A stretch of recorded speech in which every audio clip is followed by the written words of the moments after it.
Good morning, students. How are you? I hope you all are fine. Okay, now we are starting our next topic of our chapter Fundamental Units of Life. Now, topic is nucleus. In our last classes, we have discussed about the cell wall, outer wall of a cell. Now, we are discussing our nucleus, the main part of a cell. Robert Brown in 1831 discovered the nucleus cell. Nucleus is the largest cell structure. It is spherical of the oval prominent structure usually located in the center of a cell. Nucleus have different parts. Number one is the nucleus membrane. It is double layered membrane which separate nucleus from the cytoplasm. It has the pores called the nuclear pores which allow the transfer of material from inside to nucleus to cytoplasm. जिस तरह से cell की जो outer boundary थी, membrane थी, वो porous थी, वो अलाउ करती है लिक्विड्स को अंदर और बाहर जाने के लिए। सेम वे में न्यूक्लियस के भी जो मेम्ब्रेन है वो भी है जो है कैसी होती है, पोरस होती है, और वो भी अलाउ करती है साइटोप्लाज्म से न्यूक्लियस के अंदर किसी भी चीज़ को आने में या जाने में, जो भी न्यूक्लियस को रिक्वायरमेंट होती है। Nucleoplasm, it is homogeneous and fluid present inside the nucleus in which chromatin and the nucleons are suspended. ये जो है इसके अंदर के मटेरियल्स हैं जो न्यूक्लियस के अंदर मिलते हैं। अब हम जो है नेक्स्ट हमारा है न्यूक्लियस के अंदर ही long coiled network of thread like structure, जिसको हम बोलते हैं DNA, right, deoxyribonucleic acid, which is responsible for storing and transmitting the hereditary information। जो हमारी हेरिडिटरी इंफॉर्मेशन होती है, जो हमें अपने पेरेंट्स से हमारे अंदर आती है, वो सारी इंफॉर्मेशन इस डीएनए के अंदर अवेलेबल होती है। यही कारण है कि जब भी जो है हमें डीएनए जब हम करते हैं या किसी का होता है तो उससे हमें उसकी हेरिडिटरी पता चल जाती है कि पेरेंट्स के अंदर जो हेरिडिटरी है वो उस बच्चे के साथ है, राइट। एंड अगर हम बात करें न्यूक्लियॉन्स की, जैसे अभी हमें पढ़ा nucleus, it is more or less round structure found inside the nucleus. The nucleus contain RNA, इसके अंदर आरएनए होता है। RNA is helpful in the protein synthesize in the cytoplasm. अब फंक्शन क्या है न्यूक्लियस के, ये तो इसके अंदर के मटेरियल तो हो गए। फंक्शन क्या है? Number one, the nucleus control all metabolic activities of the cell. Cell की जितनी भी जो एक्टिविटीज़ हैं उनको कंट्रोल करता है। It is regulate the cell cycle, ये जो है सेल साइकिल को रेगुलेट करता है, यानी कि एक साइकिल एक टाइम के बाद जो है सेल अपने आप ही मर जाती है, तो जो है ये रेगुलेट करता है। It is concentrated with the transmission of hereditary traits from the parents of the offspring। और जो है इसके अंदर जो है हेरिडिटरी पेरेंट्स की जो है वो इनहेरिटेड होती है, इसके अंदर कंसंट्रेट होती है, राइट। अब अगर हम जो है बात करें सेल कितने टाइप्स की होती है, सेल आपके 2 टाइप्स की होती हैं, प्रोकैरियोटिक्स और eukaryotics. Prokaryotic cells are less complex. Prokaryotic cell जो है वो लेस कॉम्प्लेक्स होती है। लेस कॉम्प्लेक्स का मतलब यानी कि उनको समझना इजी होता है, right. Number 2, they are the unicellular, वो यूनिसेलुलर होती है। Do not have a nucleus and no membrane bound organelle. सबसे मेन बात, उनके अंदर न्यूक्लियस नहीं होता। Most have a cell wall, सब में जो है सेल वॉल होती हैं surrounded the cell membrane, and a single looped chromosomes in the cytoplasm। Plasm और उनके जो है सिंगल जो है क्रोमोसोम्स होता है। Include the bacteria and the blue green bacteria. ज़्यादातर ये सेल्स जो है अगर हम बात करें बैक्टीरिया या फिर ब्लू ग्रीन बैक्टीरिया में पाई जाती हैं।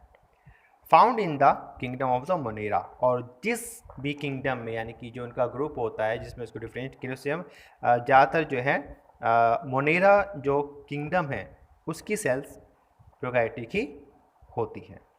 सेकंड सेल जो हमने अभी बोला that is the eukaryotic cells are more complex cell. ये बहुत ज़्यादा जो है कॉम्प्लेक्स होती है। Include both unicellular and the multicellular organism, और ये सेल दोनों ही टाइप के एनिमल्स में पाई जाती हैं, चाहे वो यूनिसेलुलर हो या फिर वो मल्टी सेलुलर हो।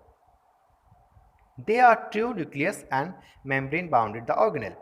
इनके अंदर जो है न्यूक्लियस पाया जाता है, यही मेन जो है डिफ्रेंशिएट है दोनों के बीच में। इनके अंदर न्यूक्लियस होता है एंड इनकी जो ऑर्गेनेल है वो अलग अलग मेम्ब्रेन से डिफ्रेंशिएट होते हैं। Organelle are internal structure in the cell that perform specified function. Organelles are surrounded by single और double membrane. इसकी जो organelles हैं उनकी जो है membrane होती है। Nucleus is located in the center of the cell, और जो nucleus है वो सेल के अंदर सेंटर में सिचुएटेड होता है। न्यूक्लियस कंटेन द, वही जो हमने अभी पढ़ा डीएनए होता है, आरएनए इसके अंदर होता है। यूकैरियोटिक सेल्स किस में पाए जाते हैं? ये प्लांट सेल हो गई, एनिमल सेल है, फंगी हो गई, एल्गे है, राइट। इन सब में जो है हमारी यूकैरियोटिक सेल मिलती है, राइट। तो ये था आपका कितने टाइप्स के सेल्स होती है। अब अगर हम न्यूक्लियस के बाद हम आते हैं साइटोप्लाज्म पे। What is cytoplasm? The protoplasmic mass of cell inner to plasma membrane. जो प्लाज्मा मेम्ब्रेन जो पतली झिल्ली होती है उसके अंदर जो एक लिक्विड सा होता है excluding nucleus is called the cytoplasm. उसको हम साइटोप्लाज्म बोलते हैं। जैसे पूरी जो हमारी बॉडी है उसी तरह से पूरा जो है साइटोप्लाज्म से बना हुआ है। When cell is young the cytoplasm completely filled the space in between nucleus and plasma membrane. और जब सेल यंग होती है तो साइटोप्लाज्म कंप्लीटली फिल्ड, न्यूक्लियस और प्लाज्मा मेम्ब्रेन के बीच का जो स्पेस होता है उसको फुल्ली जो है ये फिल करके रखता है cytoplasm. And it increase size, ये अपने साइज को इंक्रीज कर सकता है। Number of small cavities called the vacuoles appear in the cytoplasm, और इसमें जो है वोक्यूल्स भी होते हैं। Cytoplasm has a two parts, cytosol and cell organelle. Cytosol is the fluid part जिसे हम साइटोप्लाज्म बोलते हैं, और इसके अंदर जो है ऑर्गेनेल्स हैं अलग अलग टाइप के जो है सेल के अंदर। खाली ये नहीं कि एक न्यूक्लियस ही होता है, बहुत सारे जो है इसके ऑर्गेनेल्स भी होते हैं। एंड नियरली ये होमोजेनियस है और सब जो है इसी के अंदर हैंग मतलब अटके हुए होते हैं, ठीक है, फंसे हुए होते हैं।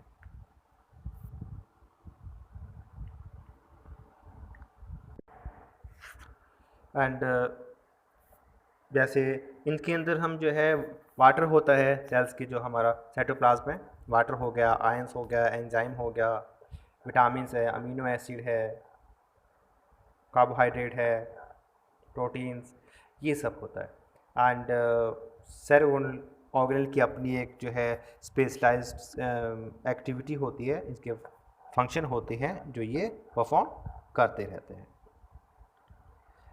इसी तरह से जो है हम एक जो है अगर सेल ऑर्गेनेल्स की बात कर रहे हैं तो सबसे पहले आता है ईआर। ईआर का मतलब होता है endoplasmic reticulum. This is a complex network of the tubes and filled with the fluid. इसके अंदर जो है फ्लूइड होता है।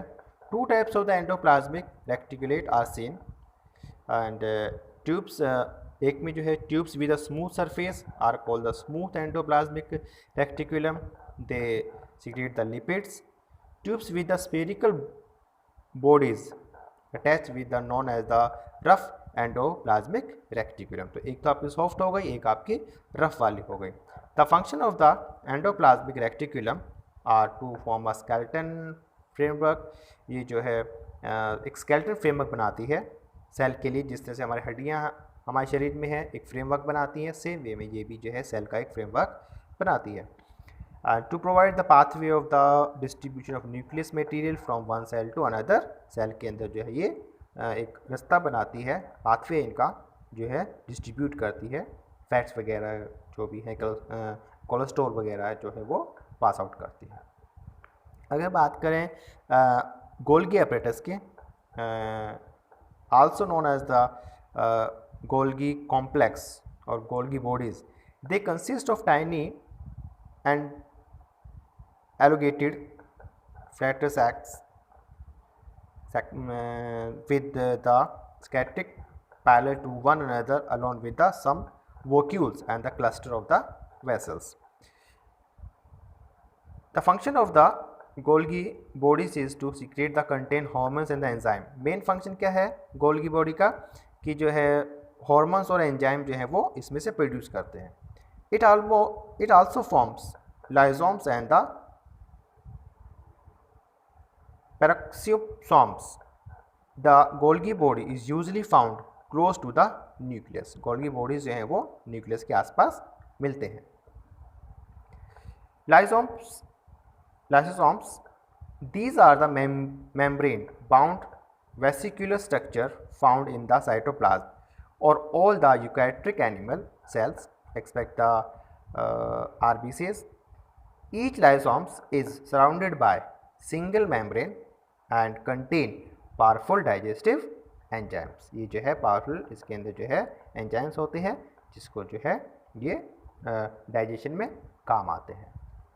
और अगर हम फंक्शन की बात करें, function of lysosomes are destroy the foreign material, जितने भी बाहर के जो मटेरियल होते हैं उसको ये डिस्ट्रॉय कर देता है। And they help in the removing the dead and the worn out sales, जितनी भी हमारे सेल जो है डेड हो चुकी है, मर चुकी है, उनको भी जो है ये डाइजेस्ट कर देता है। They bring self destruction of cell and ये अपने आप को भी जो है डिस्ट्रक्ट कर सकता है। They bring self destruction of the cell, cell को जो है सेल में इतनी जो है कैपेसिटी होती है कि अपने आप अगर वो वॉर्न आउट हो जाए तो वो अपने आप को डिस्ट्रॉय कर देती है। दस इसलिए they act like a suicide bag, इसलिए इनको सुसाइड बैग भी कहा जाता है क्योंकि ये अपने आप जो है सेल जो है वो इसी की वजह से अपने आप ख़त्म हो जाती है। राइट, तो नेक्स्ट है हमारा mitochondria.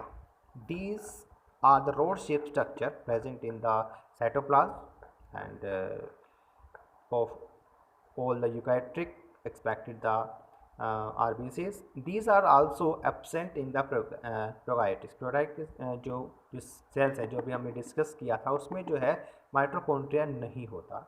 Mitochondria are the called the power house और the power plant, storage of the batteries, क्योंकि ये जो है एनर्जी देता है हमारे सेल्स को, इसलिए जो इनको हम पावर हाउस या पावर बैंक भी कहते हैं।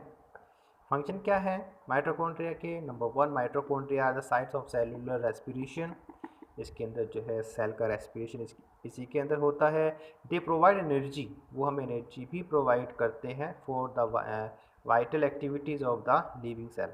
Mitochondria are able to make some of their own protein, so they are regarded as a semi autonomous organelle. ठीक है, और अगर हम सेकेंड ऑर्गेनल की बात करें, नेक्स्ट ऑर्गेनल की बात करें, that is the plastids. These are found in plant cell only. Plastids are the largest cell organelle in plant. On the basis of the pigment present in the plastids, they are divided into two types: colorless or pigment. The colorless store starch, oil and the protein, whereas the pigment chromoplast has a different color and can be several types. इसीलिए जो है plants के जो colour हम जैसे green देखते हैं, flower के कलर हैं अलग अलग, वो इसी जो है इसी प्लास्टिड्स की वजह से प्लांट के कलर या फ्लावर के कलर इसी वजह से हमें देखने को मिलते हैं। तो अगर बात करें इसके फंक्शन की, function of plastids, number 1, they store the material such as starch, oil and the protein. And chromoplast impart colour of flower and the fruits, जैसे मैंने बताया। एंड इस तरह से ना नेक्स्ट पार्ट होगा इसका वोक्यूल्स, दे आर फ्लूइड फिल्ड और solid membrane bounded space in the cytoplasm. In animal cell they are small sized and many, but in plant cells single prominent very large vacuole occupy about 50 to 90% cell volume. Function क्या है vacuoles के? Vacuole play important role in expelling excess water and the some waste from the cell in some unicellular organism, और they provide the integrity and the rigidity to the plant cell, यानी कि जो plant को जो rigidity मिलती है, hardness मिलती है, वो वोक्यूल की वजह से ही मिलती है। बाकी और भी इसमें ऑर्गेनल्स है, राइबोसोम्स हैं, ठीक है। एंड तो आप जो है इसको बुक को अच्छे से रीड करेंगे, इसमें से आप अच्छे से रीड करें, तो जब तक आप बुक रीड नहीं करेंगे तो आपको कुछ समझ में नहीं आने वाला, राइट। तो इस बुक को अच्छे से आप रीड करें। आज कितनी ही क्लास है आपकी? Okay, have a nice day. Bye.